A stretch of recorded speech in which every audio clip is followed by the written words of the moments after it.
Wala po ako ngayon sa Hague dahil ang utos na ating Vice President at tupagin ko muna yung aking asylum. Pero lilinawin ko lang po ha, ako po ngayon ay isang seeker dahil na naka-apply na po ako for asylum. Ang inaantay ko lang po ay yung kauna-unahang interview na ito po'y kabahagi na ng application process. Pagkatapos po nitong kauna-unahang interview, malaya na po akong makabalik doon sa Dahig kasi ang layo po nitong lugar nito. Hindi naman po kami nakadetain na, ano? In fact po pwedeng lumabas at ako'y naggaling na ako sa grocery, kaya lang yung grocery, 30 minutes walk one way. At saka yung biyahe papunta rito, kung nasaan ako, 4 na oras galing sa Dahig. Kung magte-trend ka, 4 at kalahating oras. So parang hindi ka nga nakadetain na, wala ka naman mapuntahan. Meron pa kasing ang dami ang stages na ginagawa rito. Yung initial registration, yung fingerprinting and interview sa police, tapos medical, at saka yung first interview. Pagkatapos sa first interview, pwede ka na umalis at text ka na lang nila kung saan yung final interview mo at hindi na dito sa malayong lugar. Yung mga walang pera, ilalagay sila sa ibang facility, no? Pero hindi na po rito kasi ito talaga is only for the application stage. Pero ngayon po, dahil ako'y aplikante na, meron na akong non-refuma, karapatan sa non-refuma. Ibig sabihin, hindi na ako po pwedeng mapabalik dun sa bansa na aking inalisan dahil sa aking political persecution at yan po ay bansang Pilipinas. Alam niyo po, bukod sa sinabi ni VP Sara na kailangan ayusin ko muna ito para makakonsentrate rin ako no, doon sa pagdepensa ng presidente, pero hindi pa po sigurado, nakasama ko ha, lilinawin ko lang po yan. Sabi lang niya, sige ayusin mo yung asylum mo. No? Yung mere fact na nag-apply ako, yan yung nagbigay sa akin ng karapatan na hindi na ako po pwedeng mapabalik sa Pilipinas. Maski pa kumuha sila ng warrant of arrest, maski pa sila mag-file ng extradition, malinaw po yan dahil ito po ay a matter of convention rights. Nakasulat po talaga yung non-refuma, yan yung pinaka-importanting karapatan ng asylum seekers, hindi mapabalik dun sa lugar na kung sa nila nanggaling. Natural, kasi pag ako pinabalik dyan, kukulong ako non-bailable sa isang kaso na human trafficking na walang ka-ebidensya. Ulitin ko po ebidensya lang nila. Unang-una, sinamahan ko si Cassandra Ong sa PAGCOR. Pangalawa, yung pangalan ko nasa isang papel na legal daw ako. Pangatlo, yung aking dating assistant nakitira doon.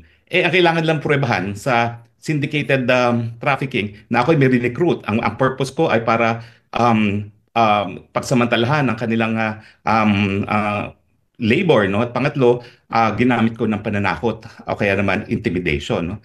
Tapos kung conspiracy naman, anong ebidensya ng conspiracy? Dapat magpakita talaga na nagkaroon kami ng pagkakaisang layunin at yun nga ay gumawa ng krimen na syndicated trafficking. Sa akin, yung pendency ng complaint sa DOJ at kung isasampa nila sa korte, yan ang pinakamalakas na ebidensya ng political persecution dahil yan ay pagsampa ng kaso na walang basihan, ang tawag po dyan, unjust prosecution. Pero kanina po, ako rin po, galing dito sa lugar kung nasaan ako ngayon, ay napanood ko ang press conference ni VP Sara.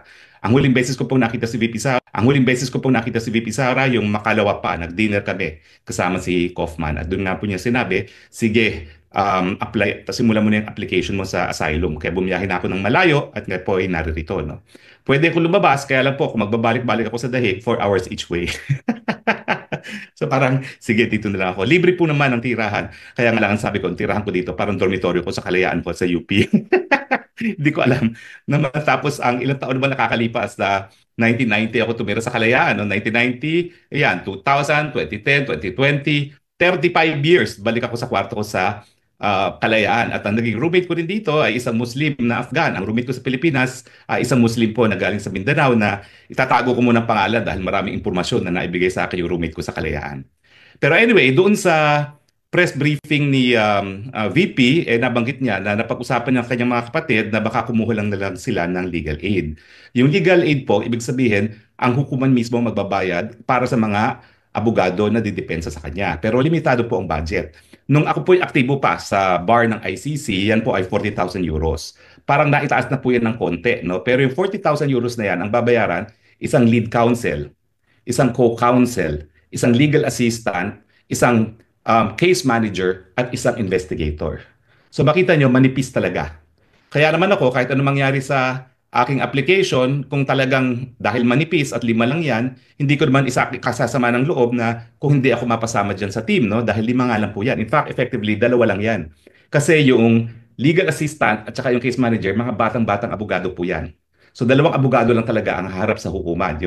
Yung lead at saka yung co, tapos investigator. So okay lang po kung anong desisyon ni VP Sara at ni PRRD. Kaya lang, syempre, iniisip ko na dahil ang issue nga ay issue kung tama ba yung pag-aaresto kay Presidente Duterte, kinakailangan din may Pilipino dyan. Hindi naman ako kinakailangan yung maging abogado yon.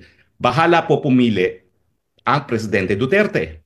Pero ako po ha, miski ako'y piliin ni Presidente Duterte, kung ayaw ni BP Sara at ang gusto ni BP Sara mas iba mag-represent, ma'am, that's your call. Hindi ko naman pagpipilitan ng sarili ko, at kung ako ay i-request ni PRRD, importante rin na i-endorso ko at i-request din ako ni VP Sara. Kasi nga, alam niyo naman ang kwento ng buhay ko, no? Talaga namang ako'y tagasunod ni VP Sara, susunod ako sa sasabihin ni VP Sara. At yan po ay walang halong plastikan. That's true. Eh kita nyo nga, sumunod ako sa kanya sa Unity, ano nangyari? So susunod ako kung ano ang sasabihin niya sa akin. Bagamat, nung nag-usap kami, sabi ko kasi minsan nakatakot ako sa iyo eh. Kaya minsan may mga gusto kang gawin na sa tingin ko, hindi ko sang-ayon, hindi ako makapagsalita, no? Hindi ko sasabihin ko ano yan. Pero may dalawang bagay na ngayon lang nangyari na sumunod ako sa kanya, pero alam ko na hindi dapat, no? So, syempre, dahil ganyan naman ang aking pagsunod kay BP Sara, kung sabihin niya na dahil ko kaunti ang mga abogado at mas gusto niyang lahat dayuhan, ay nako, I will bow to it, no? At intindihin na lang natin, no, na hindi lang naman si PRRD talagang dapat magdesisyon, kundi si BP Sara din, no? Dahil siya naman ay anak na abogada rin. So, yun lang po ang makukuha sa legal aid. Lead counsel, co-counsel, legal assistant na bata rin, case manager na bata din, at investigator. Now, po pwede humingi ng additional, pero yung mga more complicated cases, usually ang dinadagdag lang, additional investigators. So pagdating sa legal, dalawa lang talaga yung si lead counsel at si co-counsel. So hayaan po natin silang mag-desisyon, no? Although nagpapasalamat po ako ha doon sa napakadaming nagbibigay ng suporta sa akin, maraming na-disappoint. Well, mali po ako doon in the sense na inassume ko na maging abogado na talaga ako sa ICC. Pero abogado po talaga ako ni Presidente Duterte pagdating sa ICC matters. 2018 pa po. So hindi po ako nagsinungaling. Hindi po ako nagsinungaling, talagang abogado na ako ni Presidente Duterte on ICC matters mula pa po ng 2018. Ang problema po, yung mga ibang supporters ni PRRD, binaliwala lahat ng sinabi ko dahil sabi nila, imposibleng mangyari yan na makakarating si PRRD sa ICC. So lahat po ng mga nagsabing imposible yan, alam po nila kung sino sila, at sila naman po yung napakalapit din kay Presidente. Need I say it? Pero I told you so. So anyway, yun lang pong makukuha sa legal aid. Now, hindi rin po automatic yan ha. Mag-iimbestiga pa ang ICC at titignan nila yung kita ni Presidente. Wala naman siyang kita, pension lang. Ang sabi ko nga, ang pension yan, mga 300,000 at most. Eh, in euro terms, times 7 ata ang euro, magkano lang yan. So that's basically, sabihin na natin ay 5,000, no? 5,000, o tama, 5,000 euros a month. Eh, alam mo naman si Presidente, no, yung kanyang pensyon, hahatiin pa niya sa dalawa. Dahil alam niyo naman, sinasabi niya, dalawa yung asawa niya. Tapos, kung ano yung ari-arian. Ako po, I can swear, kailan ko lang po nakita ang bamahay ni Presidente Duterte sa Davao.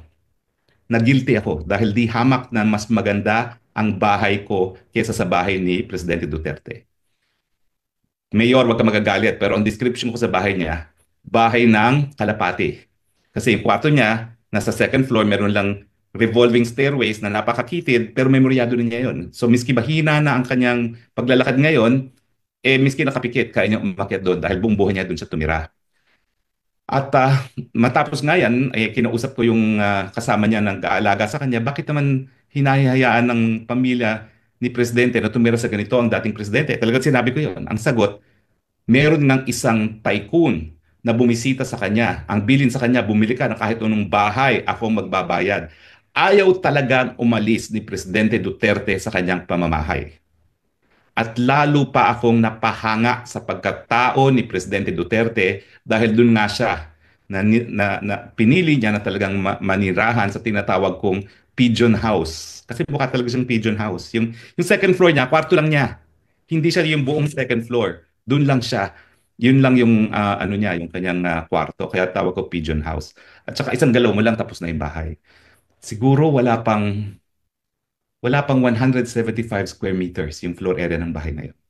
para po talaga siyang socialized housing. And hindi ako mapaniwala na doon nakatira ngayon ang dating presidente ng Pilipinas. So anyway, ang punto is mag-iimbestiga ang ICC kung talagang ang pensyon niya ay 5,000 euros, ilan ang sinusuportahan niya, at saka kung meron pa siyang ibang ari-arian. Ang alam ko po, ang mga ari-arian lang niya talaga at pinag-uusapan naman na po namin yan, ay yung mga ari-ariang namana niya. Okay? Sa kanyang tatay. Yung tatay po niya, I'm sure, meron din kaya, pero yun yung sa mga nakalipas na panahon na, no? Dahil naging governor naman yung tatay niya. Pero, napag-uusapan din naman namin yung kanyang, kumbaga, ari-arian, hindi po yan masyadong marami. At saka alam niyo naman sa Mindanao, ang valor ng mga property hindi mataas. So anyway, ibig sabihin, hindi pa po automatic yan. Ngayon, sa kasaysayan ng ICC, isa lang naman po yung paying client dyan. Kasi napakamahal kung kukuha ka ng counsel dito. Dahil alam niyo naman, per oras niya mga yan, baka tumataginting na 400 euros yan. Kung kukuha ka ng isang lawyer na 400 euros per hour, babiyahe-biyahe pa yan, papunta ng Pilipinas para kumuha ng ebidensya sa flight alone, lugi ka na dahil 12 hours na yun. $4,000 na ang biyahe pa lang one way. $28,000 round trip. So talagang mahal po ng legal representation. Kaya naman kinukonsider ng pamilya yung legal aid. Pero yan naman po, initial lang naman nila at I would not have said so kung hindi naman sinabi yan ni VP Sara. No? Pero hindi pa po yan confirmed dahil kahit pa paano naman, marami naman nagmamahal kay Presidente Duterte at baka naman merong gustong tumulong. Kasi siyempre, kung effectively, dalawa lang yung abogado na magtatrabaho at iba naman, mga batang abogado, siyempre mas mabuti kung mas marami pang makakatulong. Pero ako, happy na ako sa legal aid. Even if baka hindi nga talaga ako mapili dahil kakaunti lang yung tao, dahil that will prove to the world na talagang hindi nagpa-yaman si Presidente Duterte. No? Bagamat I'm sure yung mga supporters niya ng mga mayayaman ay magsasabi wala kaming pakialam. Kung may isang tycoon na sinabi dun sa kasama niya na wala akong pakialam kung ganong kamahal ng bahay na magustuhan niya, babayaran ko. I'm sure marami rin siyang mga supporters na willing magbigay ng pera at wala pong pagbabawal dahil wala na sa gobyerno ang ating Presidente Duterte, di ba? Siya naman ay pribadong individual at hindi bawal na mag-donate sa kanya, di ba? So anyway, yan po ang aking gustong i-discuss sa ating Spokes Hour, yung personal kong kalagayan. Ulitin ko po, hindi ako kailangan mag-antay ng approval ng asylum bago ako magkaroon ng temporary residence dito sa Netherlands. Meron na po akong temporary residence. Papakita ko sana sa inyo yung certificate. Meron na kasi akong certificate na ako ay isang asylum seeker at meron ng karapatan under dun sa domestic law na nag-i-implement ng Convention on Refugees and Asylum Seekers. No? Alam niyo sa totoo lang, napaiyak ako nung pinirmahan ko yan. Kasi bagamat ako ay matagal na sa larangan international law, nagturo niyan at naging abogado na rin sa mga dayuhan ng mga taga-ADB na humingi ng asylum sa Pilipinas, iba pala talaga yung kapag ikay nabigyan ng karapatan na manatili dahil ikaw ay pinipersecute sa iyong inang bayan.